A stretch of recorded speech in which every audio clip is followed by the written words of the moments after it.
अस्सलामुअलैकुम दोस्तों, अल्लाह ताला के फ़ज़ल व करम से उम्मीदवार हूँ कि तमाम बहनें व भाई खैर व आफ़ियत से होंगे। चाहने वालों, स्क्रीन पर नज़र आने वाला ये नक्श मुबारक जो हैं, ये ऐसे मरीज़ों के लिए, ऐसे सहरज़दा मरीज़ों के लिए या जिनज़दा मरीज़ों के लिए हैं जो कि ख़ुसूसन पुतलों के सहर में मुब्तला हो चुके हों, उन पर पुतलों यानी गुड़ियों के आमाल किए जा चुके हों।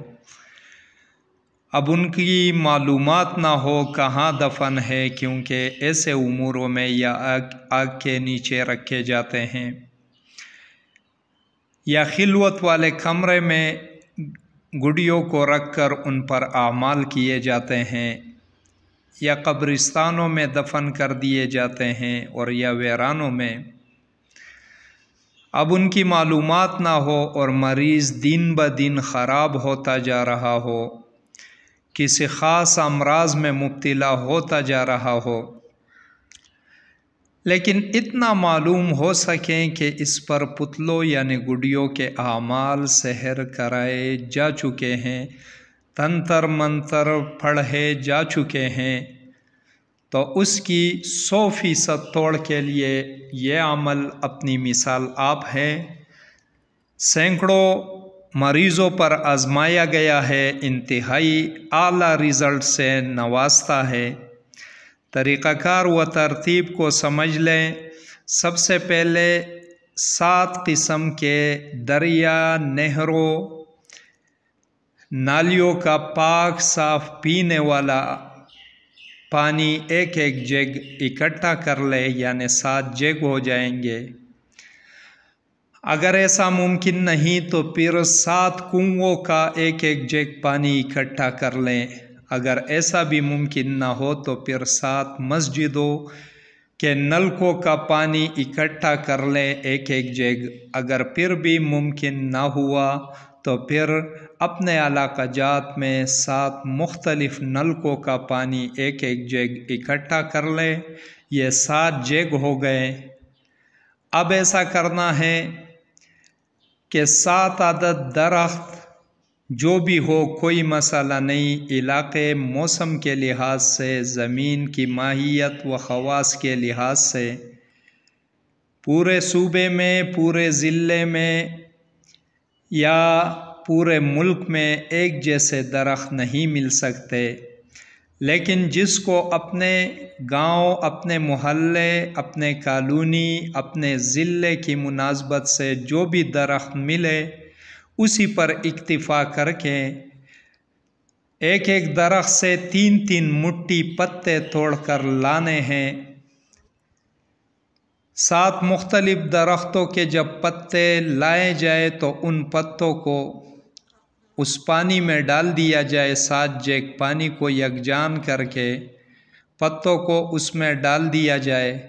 अब बावुज़ू होकर ये नक्श मुबारक जो है ये लिख दिया जाए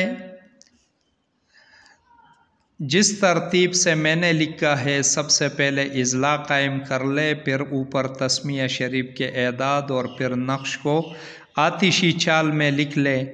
अगर आतिशी चाल किसी को मालूम ना हो तो फिर ऐसा कर ले, मेरी साबिका वीडियोज़ में बार बार बताया गया है कि आतिशी चाल किस तरह लिखा जाता है। फिर नीचे ये आयात मुबारक लिख दे। अब नक्श को पलट कर इसके पीछे नक्श हवा लिख दें। अब जब ये लिख दिया, ये आतिशी चाल माकूस हैं, इसके नीचे ये आयात मुबारक लिख दें।